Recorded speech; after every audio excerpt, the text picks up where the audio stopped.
आप देख रहे हैं श्री हरि कृपा आश्रम चैनल। संस्थापक स्वामी श्री हरि चैतन्य पुरी जी महाराज।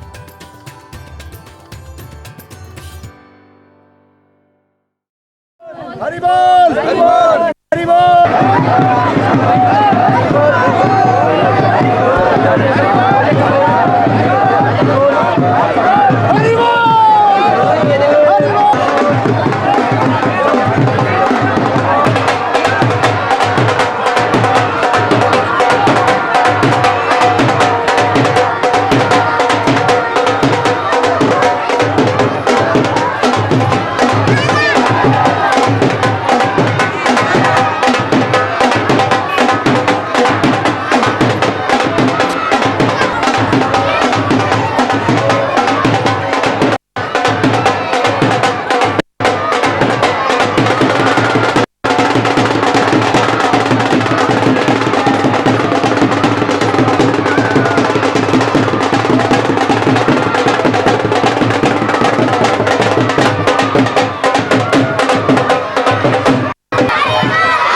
सर्वे भवन्तु सुखिनः,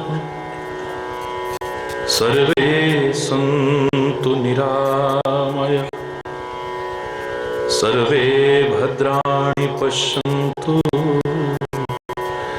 मा कश्चित् दुःखभाग् भवेत्, मा कश्चित् दुःखभाग् भवेत्।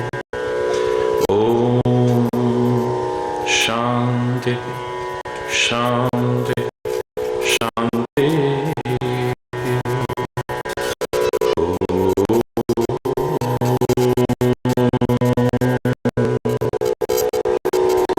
त्वमेव माता च पिता, त्वमेव बन्धुश्च सखा, त्वमेव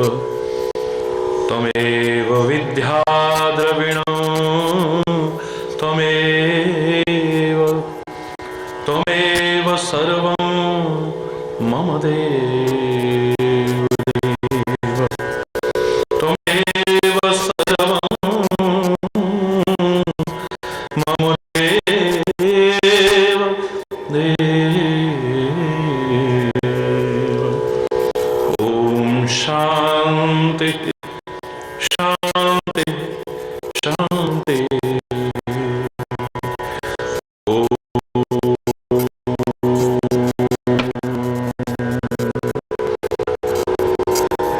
ध्यानमूलं गुरुमूर्ति, पूजामूलं गुरुपदं,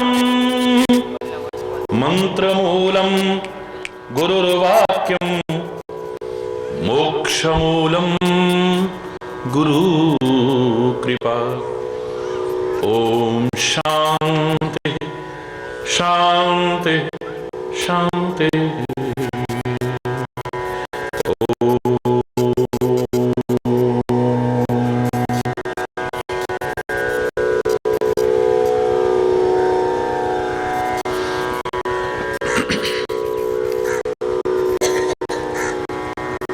ईश्वर तुम ही कृपा करो, ईश्वर तुम ही कृपा करो, तुम बिन हमारा कौन है, तुम बिन हमारा कौन है, ईश्वर तुम ही कृपा करो, ईश्वर तुम ही कृपा करो, तुम बिन हमारा कौन है, तुम बिन हमारा कौन है, दुर्बलता दीन तारो, दुर्बलता दीनता हरो, तुम बिन हमारा कौन है, तुम बिन हमारा कौन है, दुर्बलता दुर्बलता दीनता हरो, तुम बिन हमारा कौन है, तुम बिन हमारा कौन है, ईश्वर तुम ही कृपा करो, ईश्वर तुम ही, माता तू ही पिता, बंधु तू ही सखा, तू ही पिता बंधु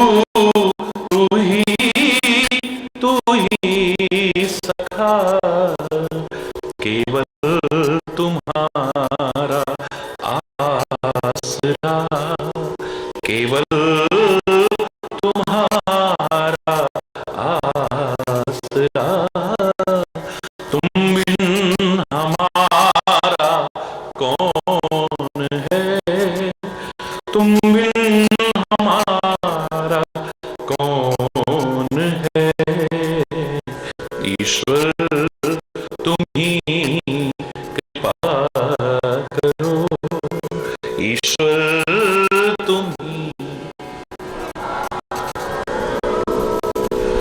जग को रचाने वाला तू, बिगड़ी बनाने वाला तू,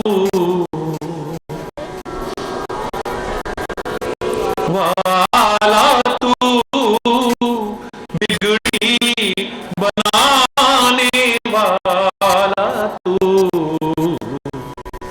दुख को मिटाने वाला तू, दुख को मिटाने वाला तू, तुम हमारा कौन है, तुम बिन हमारा कौन है, ईश्वर तुम ही,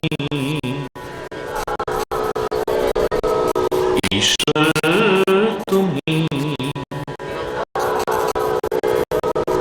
तुम बिन हमारा कौन है, तुम बिन हमारा कौन है, ईश्वर तुम ही कृपा करो, ईश्वर तुम ही,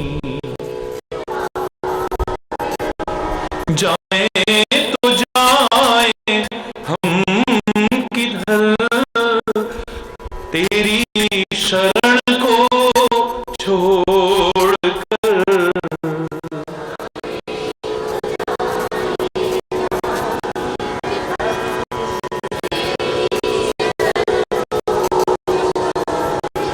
जाए तो जाए हम किधर, तेरी शरण को छोड़कर। जाए तो जाए हम किधर, तेरी शरण को छोड़कर। कुछ भी नहीं आता नजर, कुछ भी नहीं आता नजर। तुम बिन हमारा कौन है, तुम बिन हमारा कौन है। ईश्वर तुम ही कृपा करो, ईश्वर तुम ही कृपा करो, कृपा करो, कृपा करो।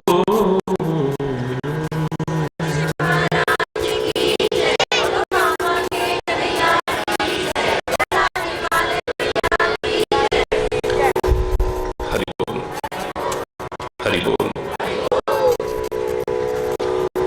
सौभाग्यशाली हैं हम और आप सभी, परमपिता परमात्मा की असीम अनुकंपा से ये क्षण प्राप्त हो रहे हैं।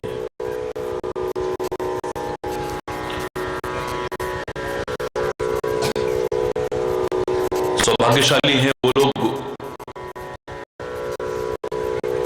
जो तीर्थों पर जा रहे हैं,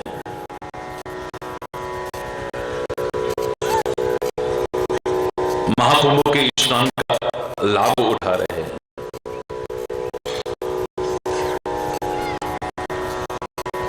लेकिन उससे ज्यादा परम सौभाग्यशाली वो हैं जो सत्संग रूपी तीर्थ नहीं, तीर्थराज में अवगाहन करने का प्रयास कर रहे हैं।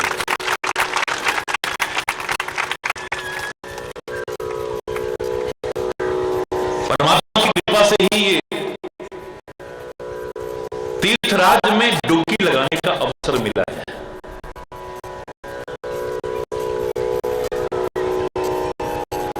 वो तीर्थराज उनकी अपार महिमा है। मेरी वाणी में सामर्थ्य नहीं कि उनकी महिमा गा सके, लेकिन वो तीर्थ अपनी जगह पर है।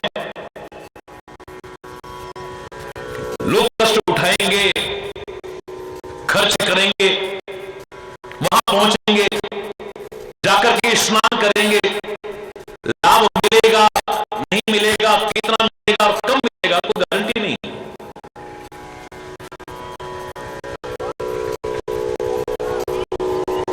लेकिन मानस में बड़े प्यारे शब्द आते हैं, मुद मंगलमय संत समाजो, जो जग जंगम तीर्थ राज।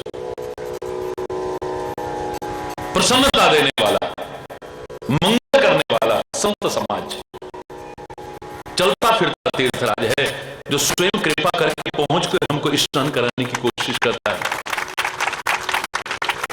तीर्थ नहीं, तीर्थराज में स्नान का अवसर मिल रहा है आपको। उन तीर्थों पर जाने का, उन तीर्थराज पर जाने का अवसर मिले, मत चूकना, बड़ी अच्छी बात है।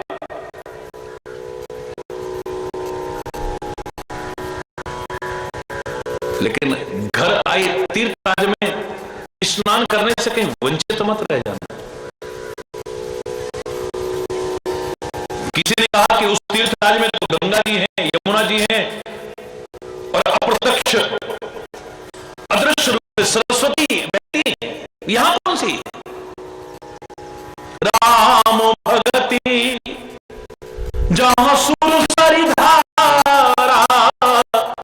सरसरी ब्रह्म विचार प्रचारा, विधि निषेध में कलिमल हरणी, कर्म कथा रविनंदनी वरनी। राम भक्ति रूपी गंगा बहती है यहां,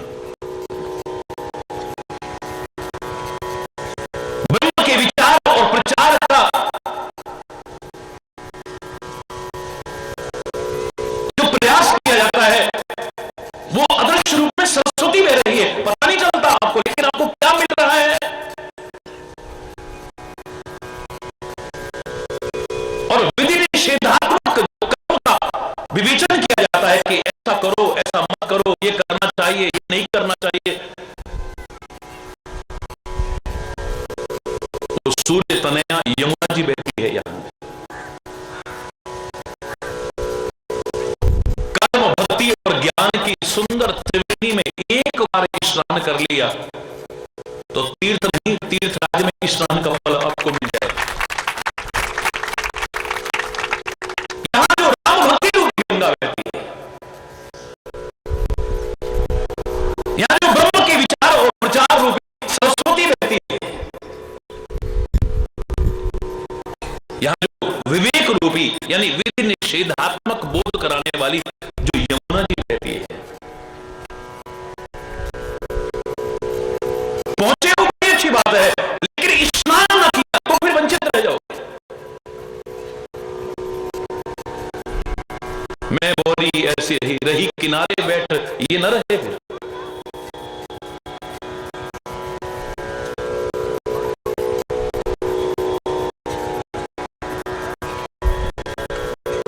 वहां पर पता नहीं लाभ मिलेगा या नहीं मिलेगा, कम मिलेगा, कितना मिलेगा, कोई गारंटी नहीं है, कोई मापदंड नहीं बताया है। लेकिन इसमें स्नान का कब और कितना क्या तुरंत फल देखने को मिल सकता है, तुरंत, ज्यादा देर नहीं। यहां से बाहर निकलने से पहले फल देख लेना। अगर एक डुबकी लगा ली तो यहां से निकलने से पहले सबसे पहला फल क्या मिलेगा कि आपकी वाणी में सुधार आएगा। काप हो ये पिक, ये जो कौवे की तरह कर्कश वाणी बोलते हो, कठोर वाणी बोलते हो, सत्संग रूपी इस त्रिवेणी में एक डुबकी लगा ली, ढंग से लगा ली, आपकी वाणी बदल जाएगी। देखो वाणी में मिठास आने लगी, वाणी में माधुर्य आने लगी। तुम जो कौवे बने हुए थे कोयले बन जाओगे यहां निकलने से पहले पहले देख लेना। लोग कहेंगे वाह, अरे पहले कैसे बोलता था, अब देखो कैसे बोल रहा है। खाली सुनाने से नहीं, खाली सुनने से नहीं, उसको जीवन में अगर अपनाने का यहां पर आपने प्रयास किया, यानी डुबकी लगा ली, तो या खाली सत्य की चर्चा न रह जाए, खाली सत्य का श्रवण न रह जाए, सत्य का संग हो जाए, यानी आपके जीवन में उतर जाए, यहां से तुरंत आप फल देखेंगे, एक सेकंड फल देखेंगे। काप हो ये पिक, बकहू मराला, और बगुले हंस बन जाएंगे, यानी जिनका जीवन बगुले की तरह है। बाहर से तो अच्छे लगते हैं, लोग भगत जी कहेंगे, अरे बोल जोर से बोल, संत जी कहेंगे, धर्मात्मा समझेंगे, बाहर के जीवन को देख करके, बाहर के आचरण को देख करके, जैसे बाहर से बड़ा सुंदर लगता है, अंदर से नहीं।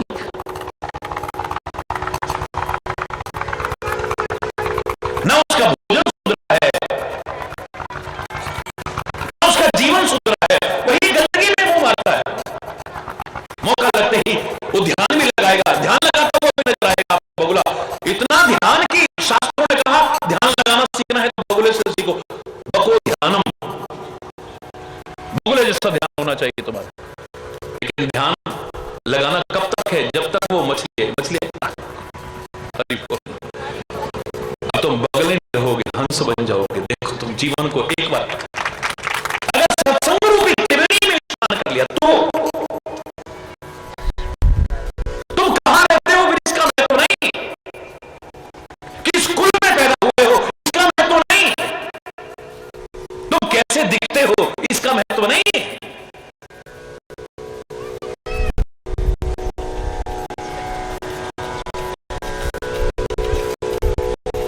प्रत्यक्ष उदाहरण दिया है।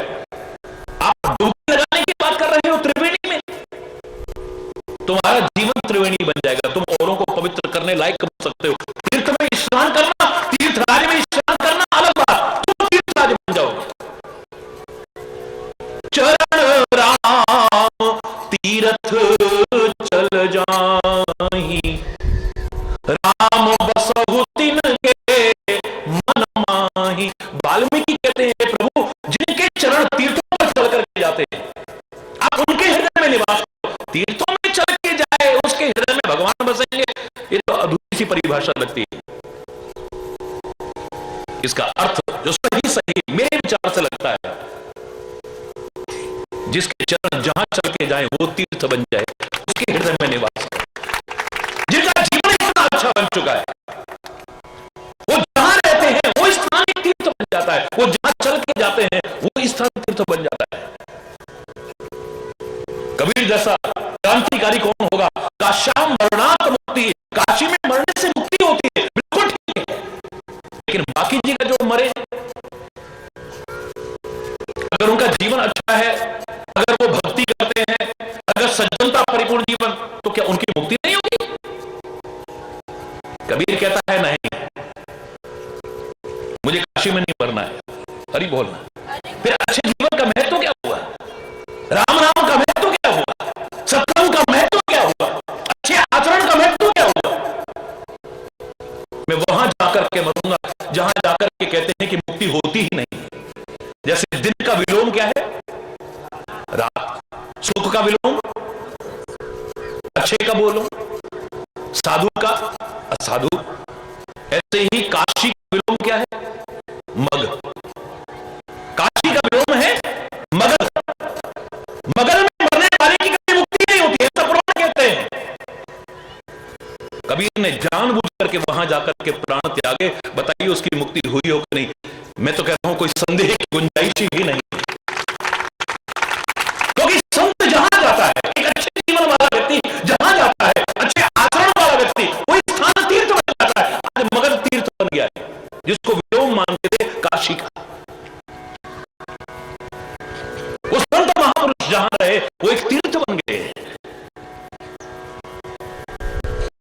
नारद जी ने भी पूछा था, हमारे पुराण कहते हैं कि हे गंगा मैया, सारी दुनिया आती है, सारे पाप तेरे में डाल जाती है, इतने पाप इकट्ठे हो गए होंगे तेरे पास। तो गंगा मैया कहती है कि सारे लोग आते हैं, सारे पाप मेरे में डाल जाते हैं, पर जब कोई संत चरण डालता है मेरे में तो सब पाप नष्ट हो जाते हैं,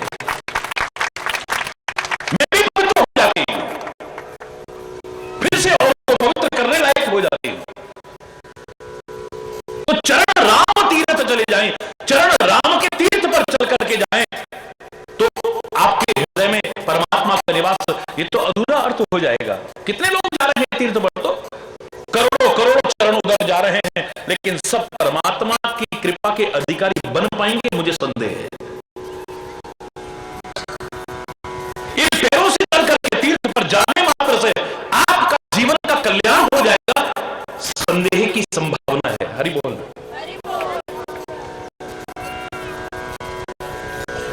तो इसका अर्थ क्या हो सकता है? चरण राम तीर्थ चले जाएंगे, जहां चरण चल के जाए वहां एक तीर्थ बन जाता है, ऐसा जीवन हो जाए। राक्षस कुल में पैदा होकर के, राक्षस शरीर में पैदा हुआ प्रहलाद इतना अच्छा जीवन जीता है, वो तीर्थ नहीं, तीर्थराज से भी आज उसका नाम लेकर के हम पवित्र हो जाते हैं।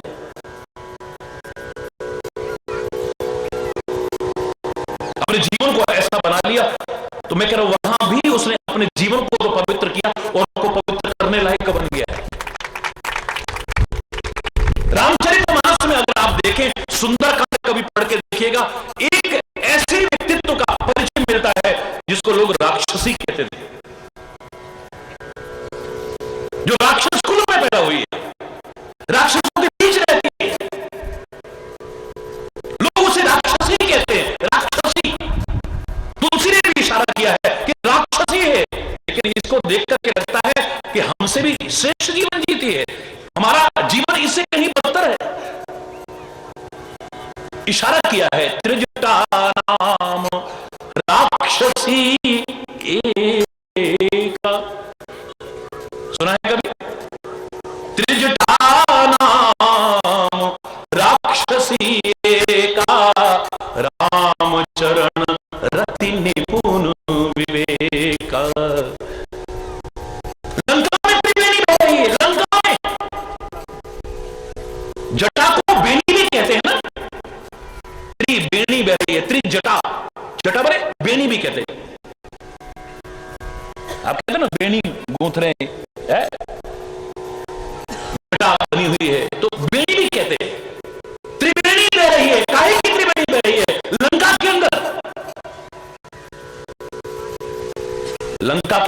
सही लंका में रहते हुए, राक्षसों के बीच रहते हुए, त्रिजटा नाम की राक्षसी कहलाने वाली ने अपने जीवन में त्रिवेणी बहा करके दिखा दी। काहे की त्रिवेणी बहाई? अपना कर्म तो करती है, कर्म नहीं छोड़ा उसने।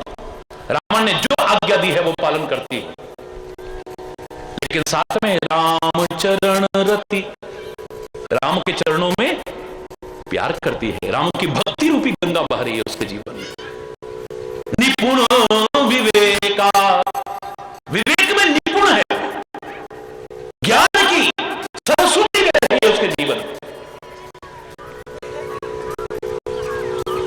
भक्ति की गंगा बह रही है उसके जीवन में, और कर्म की यमुना जी बह रही है।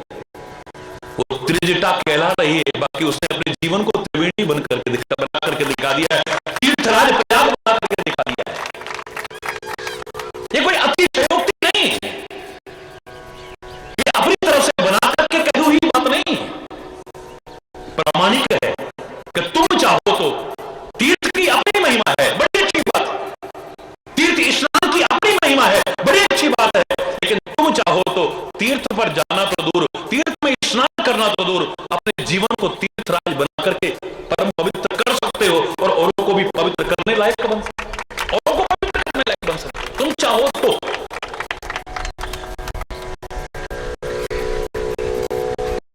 लेकिन क्या करें,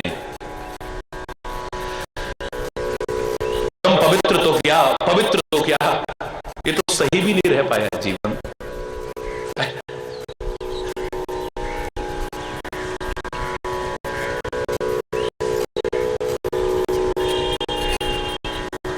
अपने जीवन को ठीक भी नहीं रख पाए हम तो,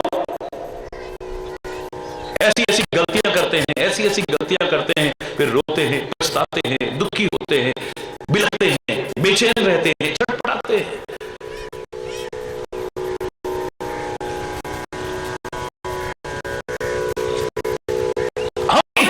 की जो चर्चा करते हैं, पुराणों की जो चर्चा करते हैं, काहे के लिए करते हैं? कि हमें कोई शिक्षा मिल सके, हमें कोई प्रेरणा मिल सके, हमें कोई संदेश मिल सके, हमें कोई उपदेश मिल सके, और उसे अपने जीवन में अपना करके जो उनसे गलतियां हुई हैं उनको द्वारा अपने जीवन में दोहराने की कोशिश ना करें। उन्होंने जो खामियाजा भोगा है, उनको जो अपनी गलतियों का दुष्परिणाम भोगना पड़ा है, वो गलतियां हम करके दुष्परिणाम भोगने को बाध्य न हो जाएंगे। काहे के लिए इतिहास सुनाया जाता है? हो चुकी गलतियां अब दोबारा से ना हो, रिपीटेशन ना हो, पुनरावृत्ति ना हो। फलाने व्यक्ति ने अच्छा जीवन जिया था, उसका इतना अच्छा फल मिला, हम भी अच्छा जीवन जिएंगे तो कितना अच्छा फल मिलेगा। फलाने व्यक्ति ने गलती की है, उसका फल ये भोगना पड़ा, हम भी गलती करेंगे, हमें भी क्या फल भोगना पड़ेगा। प्रेरणा लेनी थी, एक संदेश लेना था, एक उपदेश लेना था, पर यहां तो कोरी कथाएं होती रही, कोरी कथाएं करते रहे, कोरी कथाएं सुनते रहे, कोरी कथाएं सुनाते रहे, कोरी कथाएं पढ़ते रहे, ना अपने जीवन में परिवर्तन ला पाए, ना औरों के जीवन में ला पाए। बोल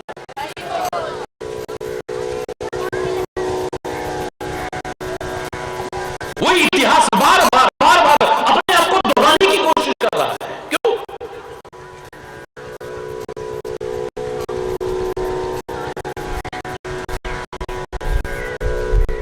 प्रार्थना तो हमारी थी कि जानबूझ करके तो क्या, अनजाने में भी हमसे गलती ना हो जाए, इतनी शक्ति हमें देना दाता, मन का विश्वास कमजोर होना, हम चले नेक रास्ते पे, हमसे भूल कर भी कोई भूल हो ना, गलती से भी कोई गलती ना हो जाए हमसे, जानबूझ करके तो क्या, गलती से भी गलती ना हो जाए, क्योंकि गलती से भी गलती की, अनजाने में भी गलती की, उसका फल हमें भोगना पड़ेगा। जो मैं हमेशा कहा करता हूं, आप जानबूझ के करें या अनजाने में, अब के हों या पूर्व के, अच्छे हों या बुरे, हमें अपने कर्मों का फल अवश्य भोगना पड़ता है, अवश्य भोगना पड़ेगा, बच नहीं सकते।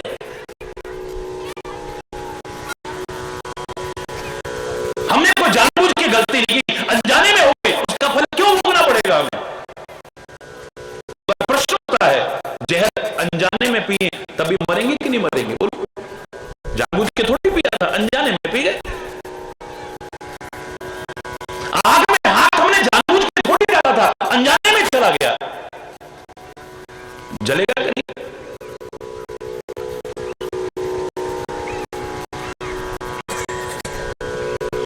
अनजाने में भी हमारा पैर बिच्छू या सर्प के ऊपर पड़ गया, अरे वो थोड़ी कहेगा बेचारे ने जानबूझ के थोड़ी डाला है। अनजाने में भी हम गुलाब के बगीचे के आगे से निकले, क्या खुशबू नहीं आएगी? जानबूझ करके नहीं, अनजाने में भी हम दुर्गंध के ढेर के पास से निकले, क्या हमें दुर्गंध का एहसास नहीं होगा? हमसे अनजाने में भी कोई गलती ना हो जाए।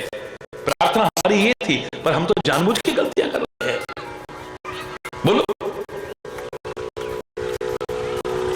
क्या करेंगे भगवान जबकि वो सब कुछ कर सकते हैं?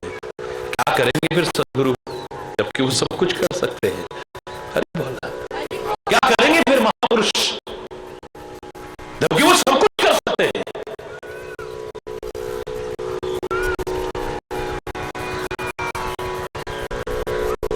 उनकी बताई राह पर चल करके देखो, ये जीवन अच्छा बना करके देखो। मैं तो कह रहा हूं तीर्थराज बना करके देखो, परम पवित्र बना करके देखो। लाख प्रयास करके जो हासिल नहीं कर पाए सहज में पा जाओ।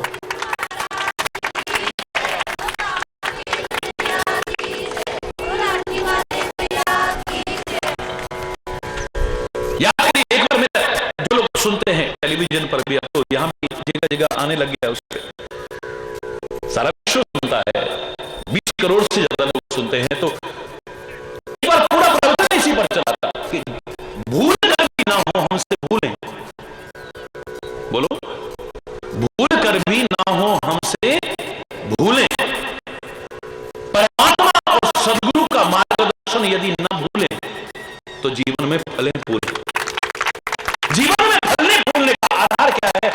कि हमसे भूल करके भी ना हो, बोलो भूल करके भी ना हो भूलें, यानी गलतियां ना हो हमसे, गलती से भी गलती ना हो,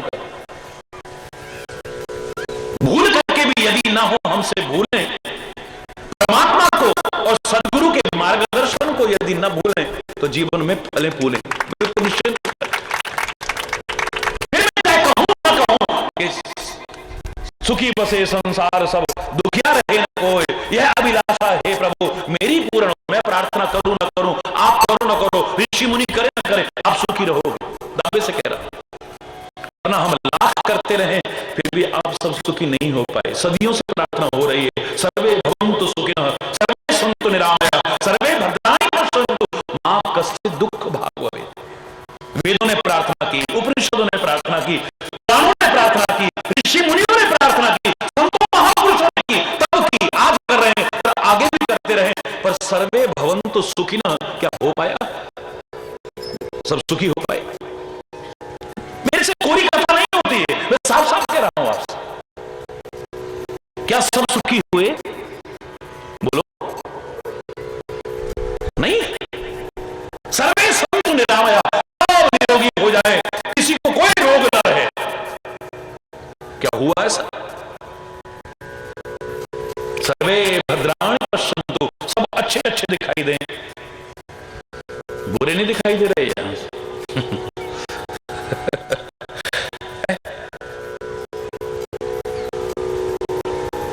क्योंकि शर्त पूरी नहीं हुई है जो मैंने सरल वाक्य में कही है कि भूल करके भी ना हो हमसे भूलें, परमात्मा को और सदगुरु के मार्गदर्शन को न भूलें तो फले फूलें। या तो जानने की गलतियां कर रहे हैं। इतिहास उठा करके देखिए, आम व्यक्ति नहीं, एक आम व्यक्ति नहीं, बड़े बड़े लोगों से गलती हुई, जब उनको फल भोगना पड़ा तो हम कैसे बच जाएंगे? बोलो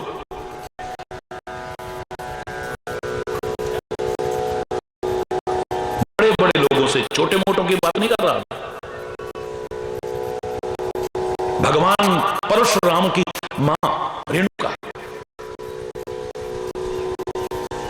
जल में जीवों की क्रीड़ा करते हुए देख रही हैं और विलंब हो गया। महर्षि जमदग्नि ने ध्यान लगा के देखा, इतनी देर कैसे हो गई?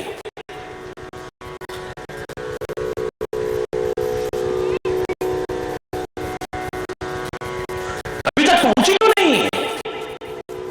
तो ध्यान लगा के देखा तो वो जो सांसारिक क्रीड़ाएं कर रहे थे उसे देख रही है, क्रोध आ गया। परशुराम से कहा कि तुम्हारी मां की गर्दन काट दो तुम।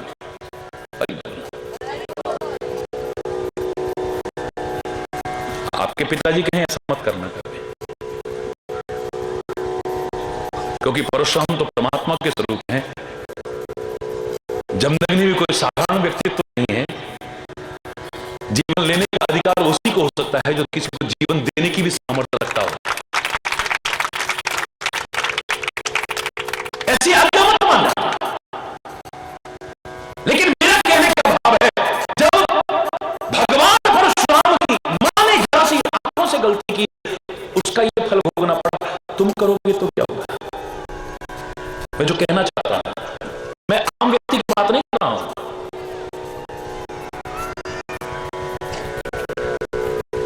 साक्षात परमात्मा श्री राम की अर्धांगिनी सीता का ध्यान हिरण की तरफ चला गया, आंख से गलती हो गई जरा सी।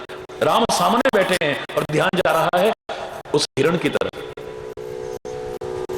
आंखें अरे जहां सुंदरता को भी सुंदर करने वाला सामने बैठा हो, सीकर तेज त्रिलोक सुवासी, कण मात्र से सारे संसार को सुखी करने वाला, जिसके बिना सारा संसार भी मिथ्या है, ये असुंदर भी जो सुंदर लग रहा है, काहे के कारण? उसके कारण तो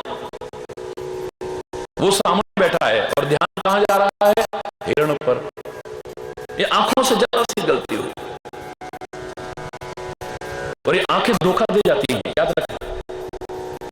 कई बार संसार के तुच्छ आकर्षण परम आकर्षण को दूर कर देते हैं इन आंखों की वजह से। अच्छा लग गया? अंग अंग सुमनोहर वे, कितना सुंदर है, देखो एक एक अंग कितना सुंदर है इसका।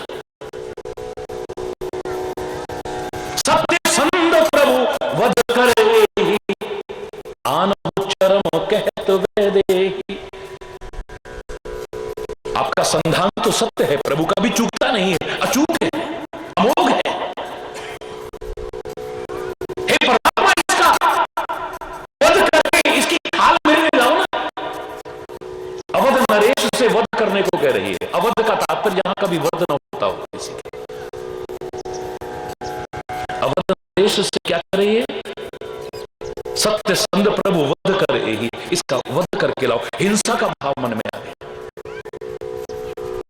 आदमी जब एक गलती करता है तो एक गलती पता नहीं कितनी गलतियां करा देती है, याद रखना। सीता जी की इस गलती ने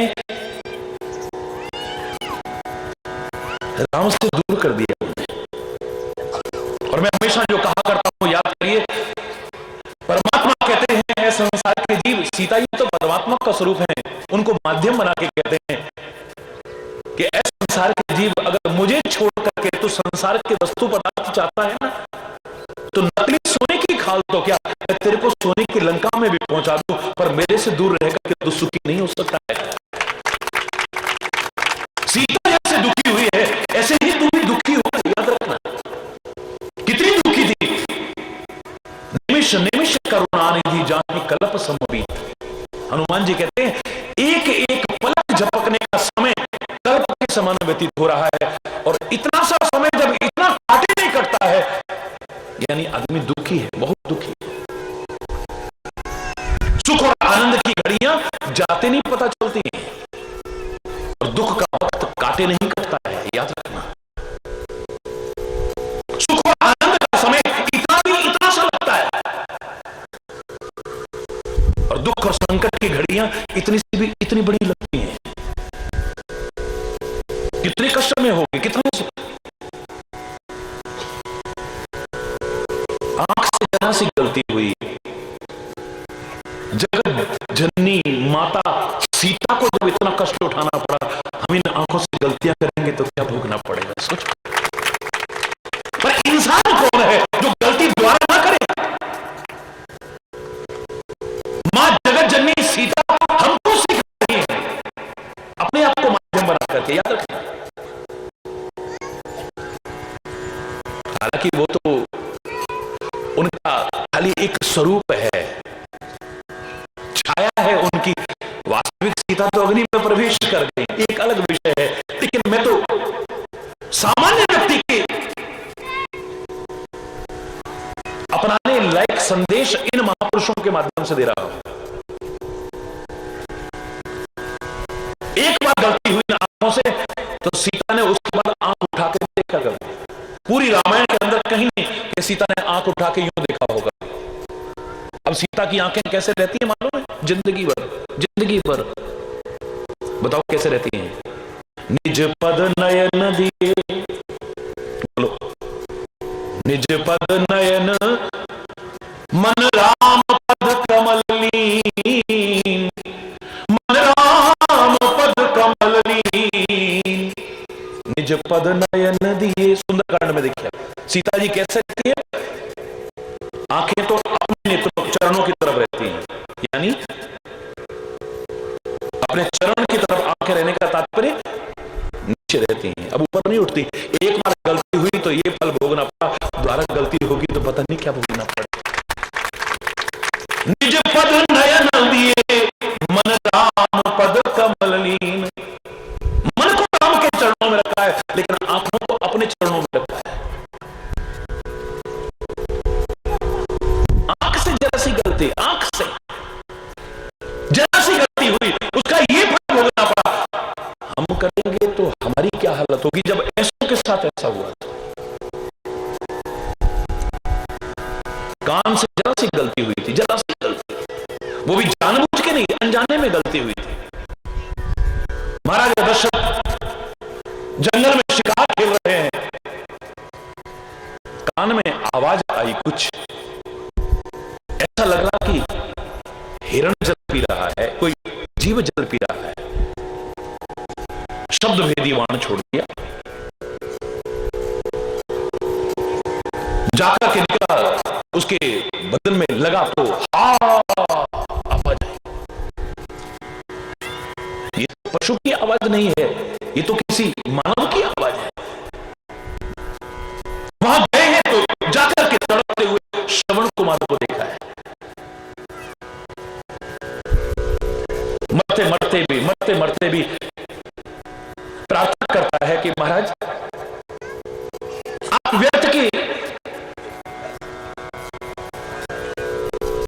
बातों में समय बर्बाद मत कीजिए, मेरे माता पिता के प्राण निकल जाएंगे।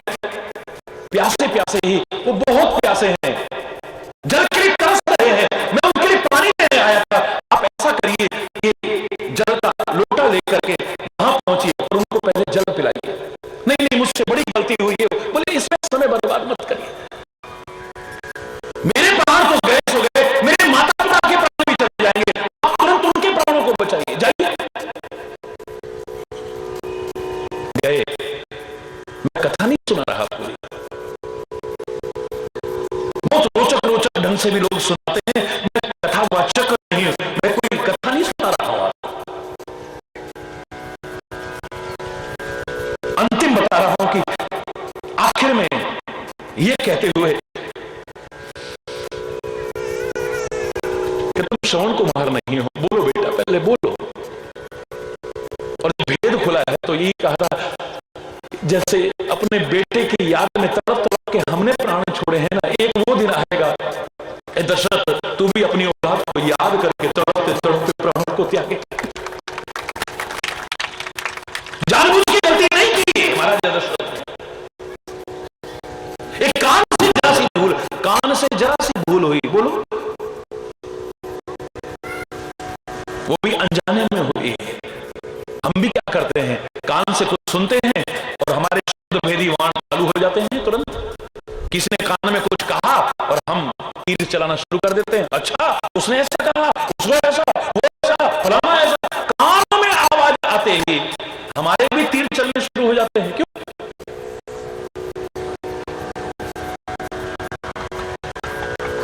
जानने की कोशिश नहीं करते हम कि सच्चाई क्या है, वास्तविकता क्या है। बस किसी ने कान में कुछ कहा, कान के इतने कच्चे हैं कि हमारे तीर चलने शुरू हो जाते हैं एक सेकंड में। उसका दुष्परिणाम क्या भोगना पड़ता है जानते हो? महाराजा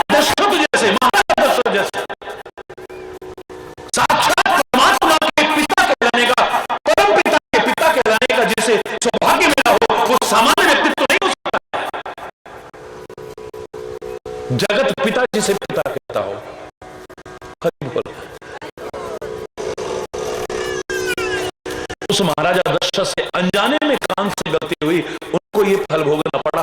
हम गलती करेंगे तो हमारे क्या हालत होगी, सोच। हरि बोल। अनजाने में गलती,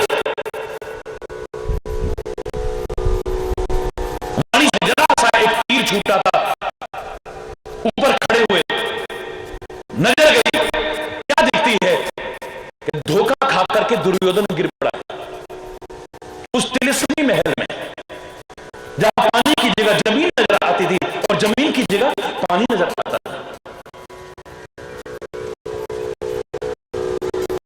क्या आर्किटेक्चर होगा उस समय का, सोचिए। क्या आर्किटेक्ट होते होंगे उस जमाने में। धोखा खाया, कोई भी खा करके गिर सकता था, गिर पड़ा है। ऊपर से तीरों के समान चुभने वाला वचन इस जवान से निकला। अंधे की अंधी ही औलाद रही ना। जरा सी गलती हुई, जवान से जरा सी गलती हुई, बोलो कितना रक्तपात हुआ, महाभारत का भीषण संग्राम हुआ, कितनी गोदियां उजड़ गई, कितनी मांगे उजड़ गई, कितने बच्चे अनाथ हो गए।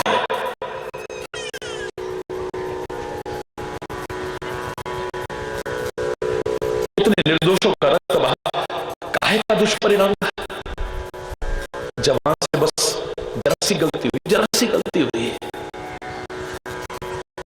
ये परिणाम होगा है। हम जवान से चाहे जो बिना सोचे समझे बोल देते, क्या फल भोगना पड़ेगा, सोच लीजिए।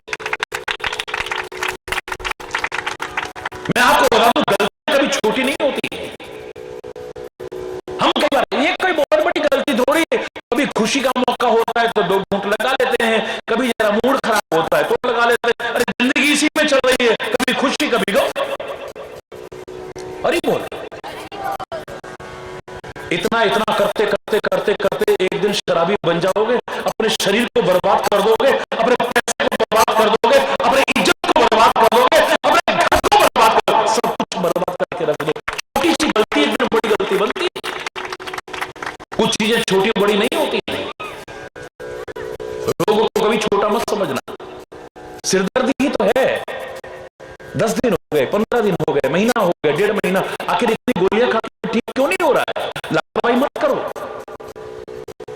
पेट में दर्द ही तो है, आखिर 1 महीना हो गया, 1.5 महीना हो गया, ये ठीक क्यों नहीं हो रहा है। खांसी तो है, आजकल सर्दियां हर एक को हो जाती है, आखिर 1 महीना हो गया, 1.5 महीना, खांसी ठीक क्यों नहीं हो रही है तुम्हारी। बोल। छोटी सी फुंसी हो, उसी का उपचार करने की कोशिश करो, नजरअंदाज मत करो। कहीं ये छोटी सी फुंसी एक दिन नासूर बनकर के जिंदगी को लेने वाली न बन जाए। छोटा सा रोग ही एक दिन भयंकर रूप धारण करके हमारी जिंदगी को लेने वाला न बन जाए। क्योंकि रोग कोई छोटा, बोलो ना, नहीं होता है। नाग कोई छोटा हो सकता है, 8 फुट लंबा नाग जहरीला ना हो और इतना सा सांप जहरीला हो। इसमें क्या, छोटा सा ही तो है, बोलना ले। अरे हमने तो खेत में ज्यादा इतने बड़े बड़े ऐसे पकड़ के रख दिए, क्या ये कुछ भी नहीं। सर्प, यदि आप तो किसान लोग हैं, हिंदुस्तान की अर्थव्यवस्था के आधार हैं आपकी क्या दशा है, मैं इस पर टिप्पणी नहीं कर रहा हूं। आपके साथ क्या धोखाधड़ी होती है, मैं उस पर चर्चा नहीं कर रहा हूं।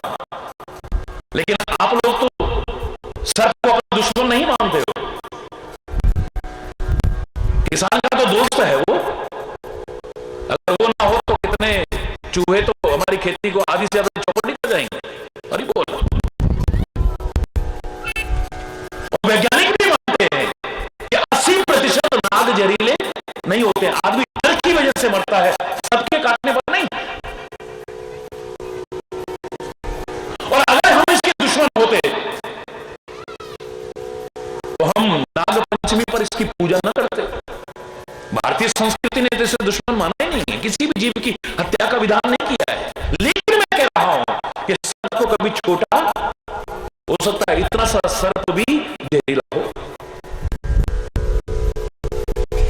सूर्य दिखने में कितना छोटा सा है, कितना छोटा सा है। आप कह रहे थे ना, हमने तो पहले कह दिया था महाराज जी जब गांव में घुसेंगे बिल्कुल सूर्योदय हो जाए। हरि बोल, जोर से बोलो ना।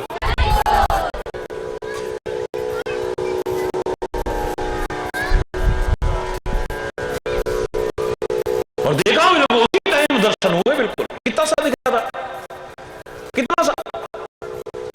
लेकिन इसके उदय होते ही तीनों लोगों का तम सारा नष्ट हो जाता है, अंधकार नष्ट हो जाता है। बताइए, इतना छोटा सा दिखने वाला सूर्य सारे अंधकार का नाश कर देता है।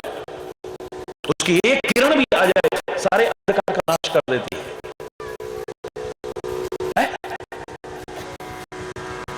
आग को कभी छोटा मत समझना, सारी आग बुझा दी, बस एक चिंगारी बची थी और हम तो बिल्कुल बुझा बुझा के तब घर में आए। वो एक चिंगारी जो बची थी ना, कहीं वही भड़क गई और शोला बन गई, दावानल बन गई, इलाके को जला के खाक कर सकती है। आग को भी कभी छोटा, जोर से बोलो, कभी मत छोटा समझना। अपनी मातृभूमि को कभी छोटा मत समझना, अपने जन्म देने वाले माँ बाप को कभी छोटा मत समझना। जननी जन्मभूमि स्वर्गादपि गरीयसी, ये तो स्वर्ग से भी बढ़कर के, इसे छोटा मत समझो। सारे जहां से अच्छा हिंदुस्तान हमारा, गर्व से कहा करो, क्योंकि ये छोटा नहीं होता है कभी भी। मां कभी छोटी नहीं होती है, मातृभूमि कभी छोटी नहीं होती है, रोग कोई छोटा नहीं होता है, अग्नि कोई इसको छोटा मत समझो, बीमारी कोई छोटी नहीं होती, दुश्मन छोटा नहीं होता है, याद रखना। दुश्मन होना नहीं चाहिए, पर अगर कोई दुश्मनी रख रहा है उसे छोटा करके बताना, सावधान रहना, कब नुकसान पहुंचा जाए तो पता है क्या। आप दुश्मनी मत रखो, लेकिन अगर कोई दुश्मनी रख रहा है उससे छोटा ये है क्या हमारे लिए। अरे बोलना, भगवान का नाम भी कोई छोटा नहीं है। श्रद्धा और विश्वास छोटा हो सकता है, प्यार छोटा हो सकता है, लेकिन श्रद्धा, विश्वास से, आस्था से, प्यार से भगवान का छोटा से छोटा देखने वाला नाम भी आप लोग क्या नहीं दे सकता है, तो छोटा नहीं है। एक छोटा सा परमात्मा का नाम भी तुम्हें सब कुछ दिला सकता है, तुम्हारे सारे कष्टों को दूर कर सकता है।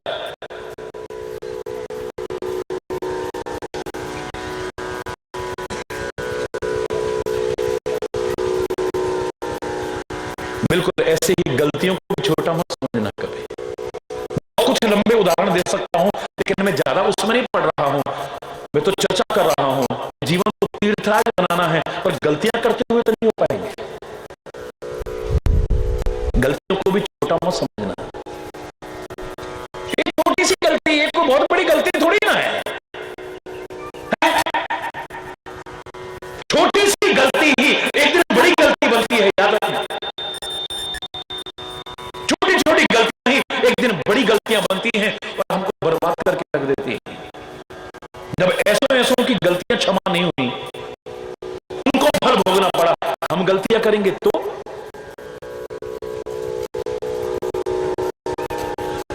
भगवान श्री कृष्ण उनके बेटे को मामूली तो नहीं होंगे, बोलो। हम तो गांव के सरपंच के भी बेटे हो जाएं, प्रधान के भी बेटे हो जाएं, जिला पंचायत अध्यक्ष के भी बेटे हो जाएं, एमपी एमएलए, हम किसी को समझते नहीं। द्वारिकाधीश और फिर भगवान कृष्ण, उनकी औलाद मामूली तो नहीं होती। उनसे गलती हो गई थी जरा सी।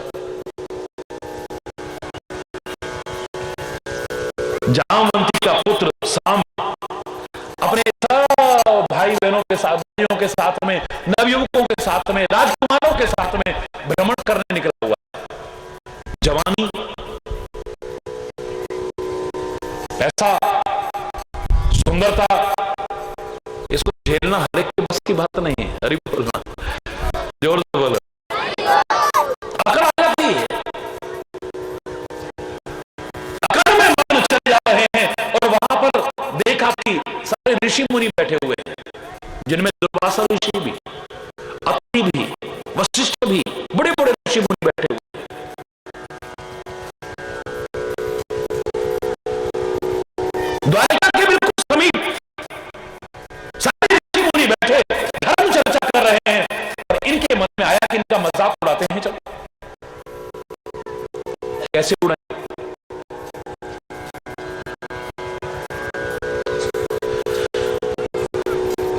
सांब जो था भगवान कृष्ण का बेटा, उसको साड़ी पहनाई, हरि बोल, साड़ी पहनाई, घूंघट करा दिया और पेट में काफी सारे कपड़े बांध दिए।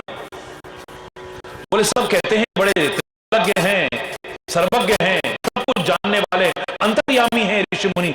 अभी पता लगता है कितने अंतर्यामी हैं ये, परीक्षा लेते हैं। जाकर के चरणों में प्रणाम करा। ऋषियों ने कहा पुत्र सुखी रहो, पर इनसे गलती हो गई महाराज, ये हमारी जो बहू है ना, ये बड़ी शाही है, असल में ये जानना चाहती है कि मेरे बेटा होगा या बेटी, इसके गर्भ है, ये जानना चाहती है बेटा होगा या बेटी होगा।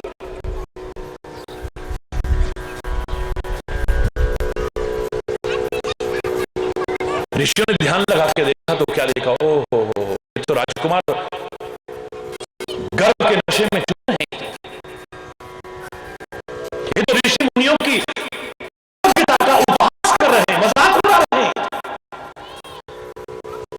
और कोई तो सहन भी कर जाए, पर दुर्वासा और ही बोलना, मैं बताता हूं तुम्हारे इसके गर्भ में क्या है, बेटा पैदा होगा या बेटी पैदा होगी, मैं बताता हूं, बताइए ना। बोले इसके गर्भ से मूसल पैदा होगा जो सारे यादव कुल का नाश कर देगा। चाप अब हालत खराब हुई, दौड़े आए सभा में, महाराज उग्रसेन से प्रार्थना की, महाराज दुर्वासा ऋषि ने ऐसा ऐसा शाप दिया है। बोले खोल के देखो, देखा क्या निकला, मूसल लोहे का। ऋषियों का श्राप व्यर्थ नहीं जा सकता है, हाय अब क्या होगा, हाय अब क्या होगा, हाय अब क्या होगा, सबकी हालत खराब है। गलती करते टाइम नहीं पता चलता है, या उसका फल भोगते समय, या जब फल जो भोगना है उसके बारे में सोच करके हालत खराब होती है। गलती करते समय थोड़ी पता चलता है, उस समय तो मस्ती आती है, नशे में चूर होते हैं, जब फल भोगना पड़ता है तब पता चलता है। मीटिंग करके आम सहमति से ये निष्कर्ष निकाला कि इस मूसल का चूर्ण बनाया जाए और उसको समुद्र में डाल दिया जाए। सारा चूर्ण बनाया, समुद्र में डाल दिया, एक टुकड़ा बचा, उसको फेंक दिया, वो मछली ने निकला, वो मछुआरे ने पकड़ी मछली, उसने फाड़ा तो चमकता हुआ वो लोहे का टुकड़ा निकला। जरा नाम के व्याध ने उसे ले लिया, उसने नुकीला कर अपने तीर पर लगा लिया। सारे यादवों में आपस में विवाद हुआ, लड़ाई हुई, एक दूसरे पर शस्त्रों का प्रहार करते करते सारे खत्म होने लगे, कट कट कर गिरने लगे, लड़ते लड़ते समुद्र के किनारे आ गए, शस्त्र खत्म हो गए। अब काहे से वो जो चूर्ण फेंका था ना लोहे का, मूसल का, वही किनारे पर करके एरन नाम की घास पैदा हो गई थी, नुकीली, बस उसी से लड़ते सब खत्म हो गए। और जो टुकड़ा बचा था, जरा नाम के व्याध ने अपने तीर पर लगा करके वृक्ष के नीचे लेटे भगवान श्री कृष्ण के चरणों में सोच करके कि किसी की आंख दिखाई दे रही है, उसमें मारा, यादव को नष्ट हो गया। यहां तक कि परम पिता परमात्मा के साथ ये हुआ जो मैं बोलते हुए भी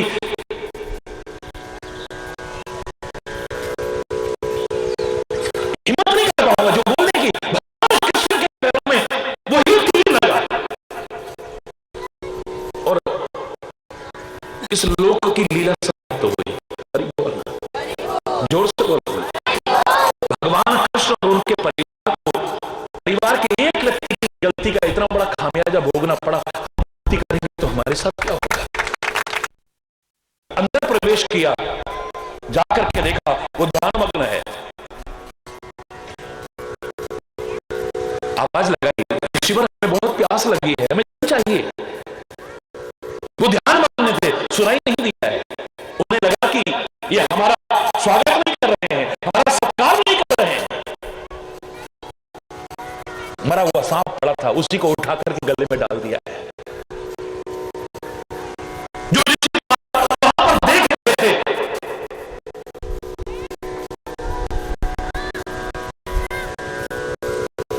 ऋषि पुत्रों से जाकर के कहते हैं कि तुम्हारे पिताजी का अपमान हो रहा है, उनके गले में मरा हुआ सांप डाल दिया है। वहीं से श्राप दिया कि ओ राजा परीक्षित, 7वें दिन तेरी मृत्यु नाके काटने पर हो जाएगी, अब तू बच नहीं सकता है। महाराज परीक्षित के साथ में ऐसा हुआ। कितने धर्मात्मा, जरा सी गलती पर यह भोगना पड़ा। ये भागवत की कथा उन्होंने इतना फर्क हो सकता है कि उन्होंने अपनी जिंदगी को 7 दिन में संवार लिया। उनको पता लग गया कि 7 दिन में मेरे प्राण जाने वाले हैं। उन्होंने जिंदगी संवार ली और हमें पता है कि एक क्षण का भरोसा नहीं, हम अपनी जिंदगी को नहीं संवार पा रहे हैं। हमसे तो 7 दिन ही कहा है, हालांकि 7 दिन के अंदर ही सब जाते हैं। सोमवार से लेकर के इतवार तक के बीच में ही सब जाते हैं। हरि बोल। इन 7 दिन के अंदर ही सारे जाते हैं, लेकिन उन्होंने जिंदगी संवार ली, हमने संवार पाई। लेकिन मैं तो कहना चाह रहा हूं कि जब ऐसे महाराजा परीक्षित ने जरा सी गलती की, उसका यह फल भोगना पड़ा। हम गलतियां करेंगे तो हमारी क्या हालत होगी? कल 26 जनवरी आप मनाएंगे, गणतंत्र दिवस मनाएंगे। मैं कहा करता हूं कि इन राष्ट्रीय पर्वों को औपचारिकता पूरी कर देते हैं। अब जज्बा नहीं है हमारे अंदर जो होना चाहिए था, जो मैंने देखा है बचपन से। अफसोस होता है कि वो राष्ट्रीयता का जज्बा कहां चला गया, वो वतन की उल्फत कहां चली गई। लेकिन एक बात सोचो, सैकड़ों वर्ष की गुलामी के बाद हमें आजादी मिली। उस सैकड़ों वर्ष की गुलामी क्यों मिली? हमसे जरा सी गलती हो गई थी। ईस्ट इंडिया कंपनी को हमने घुसने दिया। एक छोटी सी ये क्या कर लेगी? बंबई से जब अंदर प्रवेश करती है ये कंपनी, क्या कर लेगी? ये छोटी सी कंपनी। हरि बोलना। आप तो सब जानते हैं ना, भारत देश के रहने वाले हैं। जरा सी हमसे गलती हुई, ईस्ट इंडिया कंपनी पर भरोसा करके हमने उनको प्रवेश करने दिया। उन्होंने सैकड़ों वर्ष की गुलामी का फल दिया हमको। अब तो पता नहीं कितनी आ रही हैं, आगे क्या होगा भगवान जाने। जरा सी गलती का खामियाजा इतनी गुलामी हमें भोगनी पड़ी। ये मजाक की बात नहीं है। जरा सी गलती का खामियाजा भोगना पड़ा। हम अंग्रेजों के गुलाम बन करके रहे। बड़ी मुश्किल से आजादी मिली है। हाँ, मैं कहा करता हूं, इस आजादी को व्यर्थ मत जाने देना, नष्ट मत होने देना। उन शहीदों की कुर्बानियों को बेकार मत जाने देना। वतन को फिर कहीं गिरवी न रख देना। वतन वालों, शहीदों ने ये कर्जे बड़ी मुश्किल से चुकाए हैं, बहुत मुश्किल से चुकाए हैं।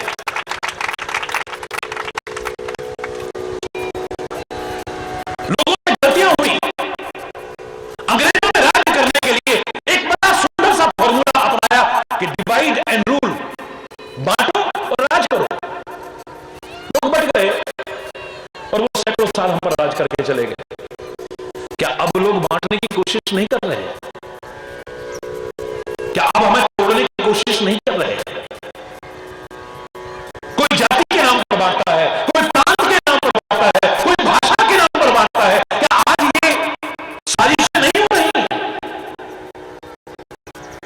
जरा सी गलती, उन अंग्रेजों की इस नीति को समझ नहीं पाए।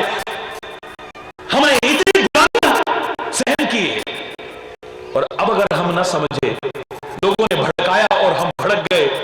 हम तो मराठी हैं, हम तो बंगाली हैं, हम तो हिंदी हैं, हम तो पंजाबी हैं, हम तो मद्रासी हैं, हम तो फलाने हैं, हम तो ठिकाने हैं। हमको भाषा के नाम पर, प्रांत के नाम पर, स्थान के नाम पर बांटने की कोशिश करें और हम बट जाए तो हमसे बड़ा मूर्ख और कौन हो सकता है? क्या फल भोगना पड़ेगा जानते हैं आप?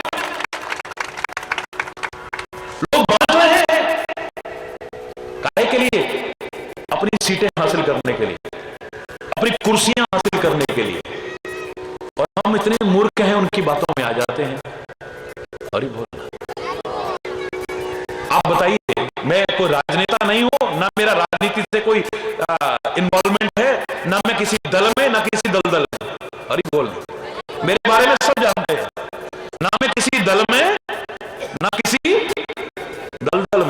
बोलना, जोर से बोल रहा है।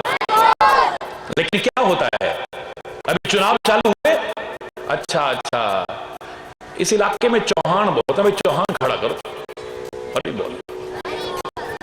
इसमें तो ब्राह्मणों के वोट ज्यादा है भाई, यहां तो ब्राह्मण खड़ा करना पड़ेगा, अरे बोल। इसमें तो यादव लोग ज्यादा हैं, तो यादव समीकरण बनते हैं, इतने ये हैं, इतने ये हैं, इतने ये हैं, इतने अल्पसंख्यक हैं, इतना फलाना, तब जाकर के कैंडिडेट तैयार करा जाता है, अरे बोलना, योग्यता के आधार पर नहीं। क्यों बोलो ना, झूठ कह रहा हूं,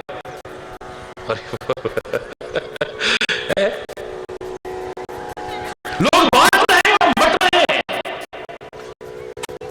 मजाक तो तब था कि हम सब कुछ बाद में, पहले एक भारतीय हैं, ये भाव आ जाए तो हिंदुस्तान का नक्शा बदल जाए। सब कुछ बाद में है, पर पहले एक इंसान है, भारत का नहीं, दुनिया का नक्शा बदल जाए। हम हिंदू बाद में है, मुसलमान बाद में, पहले एक इंसान है। अगर ये भाव आ जाए, ये जज्बा आ जाए, तो सारे विश्व का नक्शा बदल जाए। और हिंदुस्तान में हम सब कुछ बाद में है, पहले हिंदुस्तानी है। आ जाए तो हिंदुस्तान का नक्शा बदल जाए, हरि बोल। हरि चैतन्य समझते हो तुम, हिंदू मुस्लिम सिख ईसाई, अरे पकड़ो तुम हो आपस में सब भाई भाई। ये बांट रहे हैं, मत बटो, मत टूटो। गलतियां गलतियां गलतियां गलतियां। इतनी बड़ी कथा हमारे सामने आई, क्या सीखा हमने कुछ?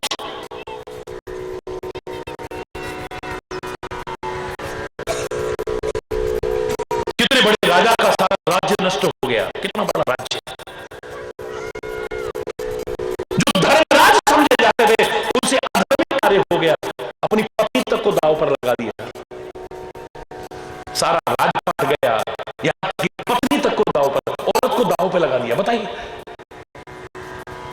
किसने कहा? धर्मराज। पति बोला, ये धर्म का काम है, बोलो ना, बोलो।